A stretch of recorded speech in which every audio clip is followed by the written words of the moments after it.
Mesdames et messieurs, bonjour et bienvenue à cette session de la revue de presse du lundi 23 février 2026. Fraternité Matin ouvre le bal en présentant la Côte d'Ivoire comme la véritable vitrine de l'Afrique lors du 62e Salon international de l'agriculture à Paris. À cette occasion, le ministre Bruno Koné se fait le chantre du terroir ivoirien. Selon le mandat, le ministre expose avec brio les performances du secteur agricole. Cette dynamique inspire le patriote qui souligne une transition stratégique majeure. Le pays glisse sereinement de sa suprématie agricole vers un statut de nouvelle puissance minière.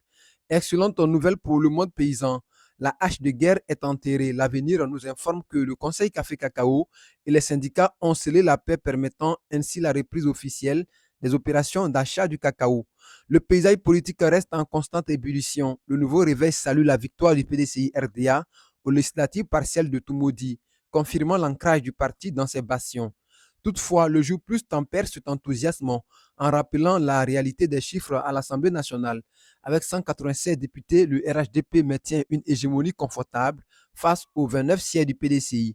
La voix originale rapporte la mobilisation de plus de 1500 militantes pour la rentrée politique de la Ligue des femmes du PPACI, signe d'une volonté farouche de relancer la machine de Laurent Gbagbo. Dans l'optique du mondial de basket 2027, Supersport annonce du 109 chez les éléphants.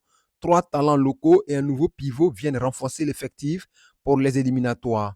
Terminons avec Soir Info qui révèle un vol audacieux de matériel informatique et de numéraires au préjudice des participants à une réunion de la BAD à Sofitel Hôtel Ivoire d'Abidjan. Désormais, profitez du mandat numérique, l'actualité sans frais, en cliquant sur www.lemandatexpress.net.